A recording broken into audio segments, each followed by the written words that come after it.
ಅವರಷ್ಟು ಒಂದು ಯೋಗ್ಯತೆ ನಿಮಗೆ ಬರಬೇಕಾದ್ರೆ ನೀವು ಭಾಳ ಬೇಕಪ್ಪ ಮಿಸ್ಟರ್ ಹರೀಶ್. ನೀನು ತಾಲೂಕಿನಲ್ಲಿ ಯಾವುದೇ ಅಭಿವೃದ್ಧಿ ಕಾರ್ಯಗಳು ಮಾಡ್ತಾ ಇಲ್ಲ ಒಬ್ಬ ಶಾಸಕರಾಗಿ.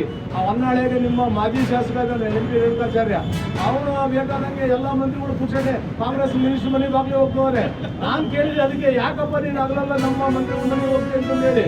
ಅವನು ಹೇಳಿದ ಉತ್ತರ, ನಾನು ನಮ್ಮ ತಾಲೂಕಿಗೆ ಅಭಿವೃದ್ಧಿ ಕೆಲಸಗಳು ಕೇಳಕ್ಕೆ ಮಿನಿಸ್ಟರ್ ಹೋಗಿದ್ದೆ ಅಂತ. ಅವನು ಸೋತಿರ MLA ಹೇಳ್ತಾನೆ, ನೀನು ಗೆದ್ದಿರ MLA ಯಾಕಪ್ಪ ಹೋಗ್ತಾ ಇಲ್ಲ? ಗೆದ್ದಿರ MLA ಹೋಗಿದ್ದ ಹರಿಹರ ಕ್ಷೇತ್ರಕ್ಕೆ ತಗೊಂಬ ಗ್ರ್ಯಾಂಟು. ಮಿನಿಸ್ಟರ್ ಹತ್ರ ಚೆನ್ನಾಗಿರು, MP ಅವ್ರ ಹತ್ರ ಚೆನ್ನಾಗಿರು, ಗ್ರ್ಯಾಂಟ್ ಅದೇ ಬರುತ್ತೆ. ಬಡವರಿಗೆ ಕೆಲಸಗಳಾಗ್ತವೆ, ರಸ್ತೆಗಳಾಗ್ತವೆ, ಮೋರಿಗಳಾಗ್ತವೆ. ಇವತ್ತು ಬಹಳ ಜನ ಎಲ್ಲರೂ ಹೇಳಿದ್ರು, ನಮ್ಮ ರಾಮಪ್ಪನವರು ಶಾಸಕರು ವಿರೋಧ ಪಕ್ಷವಾಗಿ ಇದ್ರು ಸಹ ಅವ್ರು ಶಾಸಕರಾಗಿದ್ರು, BJP ಗೌರ್ಮೆಂಟ್ ಇತ್ತು. ಎಲ್ಲ ಮಿನಿಸ್ಟರ್ ನನ್ನ ಮಕ್ಕಳಿಗೆ ಹೋಗಿ ಕೆಲಸ ಬಂದು ಕೈಲಾದಷ್ಟು ಒಂದು ಜನ ನನಗೆ ಆಯ್ಕೆ ಮಾಡಿದ್ದಾರೆ, ನಾನು ಜನಗಳ ಸೇವೆ ಮಾಡ್ಬೇಕು ಅಂತ ಹೇಳಿ ಇವತ್ತು ಗ್ರ್ಯಾಂಟ್ ತಂದು ಇವತ್ತು ತಾಲೂಕಿನಲ್ಲಿ ಅಭಿವೃದ್ಧಿಯನ್ನು ಮಾಡಿದ್ರು. ಇವತ್ತು ಶ್ರೀನಿವಾಸ್ ಭಾಳ ಓಟ ಏನು ಗೊತ್ತಿಲ್ಲ, ನೀನೇನೋ ತಿಳ್ಕೊಂಡ್ಬಿಟ್ಟಿದ್ದೀವಿ. ನೀನೇನು ಭಾರಿ ಏನೋ 10,000 ಓಟಿಗೆ ಗೆದ್ದನ್ನು ಮಾಡ್ತಿಲ್ಲಪ್ಪ. 3,000 ಓಟ್ನಾಗೆ ಗೆದ್ದಿರ್ಬೋದು ನೀನು. ಸೋತ್ರು ಸಹ ಶ್ರೀನಿವಾಸ್ ಇವತ್ತು ಮನೆ ಕೂಡದೆ ಇವತ್ತು ತಾಲೂಕಿನಾದ್ಯಂತ ಓಡಾಡಿ ಇವತ್ತು ಮುಖ್ಯಮಂತ್ರಿಗಳನ್ನ ಭೇಟಿ ಮಾಡಿ, ಉಪಮುಖ್ಯಮಂತ್ರಿಗಳನ್ನ ಭೇಟಿ ಮಾಡಿ ಈ ತಾಲೂಕಿಗೆ ಅಭಿವೃದ್ಧಿ ಕೆಲಸಗಳನ್ನ ಮಾಡೋದಕ್ಕೆ ಬೇಡಿಕೆಯನ್ನು ಇಟ್ಟು ಒಂದು ಕೆಲಸಗಳನ್ನ ಇವತ್ತು ತರ್ತಾ ಇದ್ದಾರೆ. ಅವರು ಬೇಡಿಕೆಯಿಂದ ಬರ್ತಕ್ಕಂಥದ್ದು ಇವತ್ತು ಹರಿಹರ ತಾಲೂಕಿಗೆ ಇವತ್ತು ನಮ್ಮ ಮುಖ್ಯಮಂತ್ರಿಗಳು, ಉಪಮುಖ್ಯಮಂತ್ರಿಗಳು ನಮ್ಮ ಏನು KPCCಯ ಕಚೇರಿಯಲ್ಲಿ, ಪಕ್ಷದ ಕಚೇರಿಯಲ್ಲಿ ಹೇಳಿದ್ದಾರೆ, ನೀವು ಯಾರು ಸಹ ಸ್ವತಂತ್ರರು ಬೇಜಾರು ಮಾಡ್ಕೊಳ್ಳಂಗಿಲ್ಲ, ನೀವೇ ನಮಗೆ ಆ ಕ್ಷೇತ್ರದ MLA ಇದ್ದಾರೆ, ನೀವು ಅಭಿವೃದ್ಧಿ ಕಾರ್ಯದ ಏನೇ ಕೆಲಸ ಕಾರ್ಯಗಳಿದ್ರು ತಗೊಂಬರ್ರಿ, ನಾವು ಮಾಡಿಕೊಡ್ತೀವಿ ಅಂತ ಹೇಳಿ ಇವತ್ತು ಆ ಡೆಪ್ಯೂಟೇಟ್ ಕ್ಯಾಂಡಿಡೇಟ್ಗಳಿಗೆ ಹೇಳಿದ್ರಿಂದ ಶ್ರೀನಿವಾಸ್ ಆಗಲಿ ರಾಮಪ್ಪನವರಾಗಲಿ ಇಬ್ಬರೂ ಸಹ ಓಡಾಡಿ ಇವತ್ತು ಮುಖ್ಯಮಂತ್ರಿಗಳನ್ನ, ಉಪಮುಖ್ಯಮಂತ್ರಿಗಳನ್ನ, ಸಂಬಂಧಪಟ್ಟ ಮಂತ್ರಿಗಳನ್ನ ಬೇಡಿಕೆಯನ್ನು ಇಟ್ಟು ಇವತ್ತು ಈ ತಾಲೂಕಿಗೆ ಹಣ ಏನಾದ್ರು ಬರ್ತಾ ಇದೆ ಅಂದ್ರೆ ಇಬ್ಬರು ಒಂದು ಸಾಕಾರ ಹೋರಾಟದಿಂದ ಅನ್ನೋದನ್ನ ಇವತ್ತು ಹರೀಶ್ ಅವರು ಮರಿಬಾರ್ದು.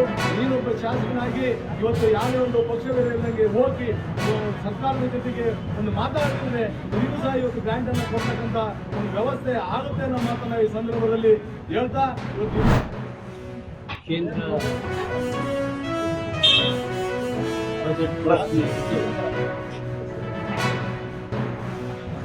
ಸದ್ಯಕ್ಕೆ ಮೇಲ್ನೋಟಕ್ಕೆ ಈ ಬಜೆಟ್ ಮಧ್ಯಮ ವರ್ಗದ ಸ್ನೇಹಿ ಬಜೆಟ್ ಇದಾಗಿದೆ.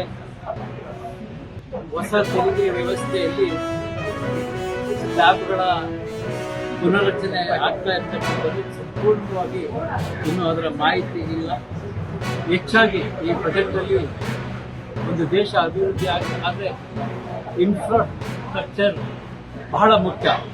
ಅದು ರಾಷ್ಟ್ರೀಯ ಹೆದ್ದಾರಿಗಳು, ರೈಲಿನ ವ್ಯವಸ್ಥೆ, ಮೆಟ್ರೋ, ಈ ದಿಕ್ಕಿನತ್ತ ಹೆಚ್ಚು ಪ್ರೋತ್ಸಾಹವನ್ನು ನೀಡಿದ್ದಾರೆ.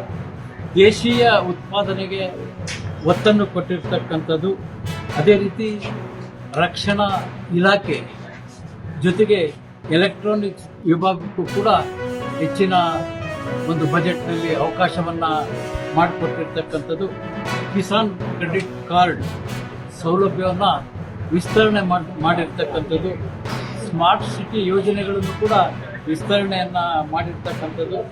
ಒಟ್ಟಾರೆ ಈ ಬಾರಿ ನಮ್ಮ ದೇಶದಲ್ಲಿ ಉತ್ಪಾದಿಸ್ತಕ್ಕಂಥ ಉತ್ಪಾದನೆಯನ್ನು ಹೆಚ್ಚು ಮಾಡೋದ್ರ ಜೊತೆಗೆ ಇನ್ಫ್ರಾಸ್ಟ್ರಕ್ಚರ್, ರಸ್ತೆ, ರೈಲು, ಮೆಟ್ರೋಗಳಿಗೆ ಒತ್ತನ್ನು ನೀಡಿ ದೇಶದ ಅಭಿವೃದ್ಧಿಗೆ ಸಹಕಾರಿಯಾಗ್ತಕ್ಕಂಥ ಈ ಬಜೆಟ್ ಆಗಿದೆ.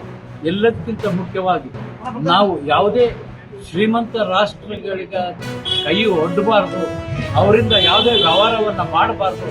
ನಾವೇನಿದ್ರೂ ನಮ್ಮ ರಾಷ್ಟ್ರದಲ್ಲಿ ಉತ್ಪಾದನೆಯನ್ನು ಮಾಡಿ ಬೇರೆ ರಾಷ್ಟ್ರಕ್ಕೆ ಕೊಡೋದ್ರ ಮೂಲಕ ನಮ್ಮ ದೇಶದ ಅಭಿವೃದ್ಧಿಯ ಕನಸನ್ನ ಈ ಒಂದು ಬಜೆಟ್ನಲ್ಲಿ ಕಾಣಿಸಿರ್ತಕ್ಕಂಥದ್ದು. ಇದು ಮೋದಿ ಸರ್ಕಾರದ ಉತ್ತಮ ಬಜೆಟ್ ಅಂತ ಹೇಳಿ ಸಂತೋಷ.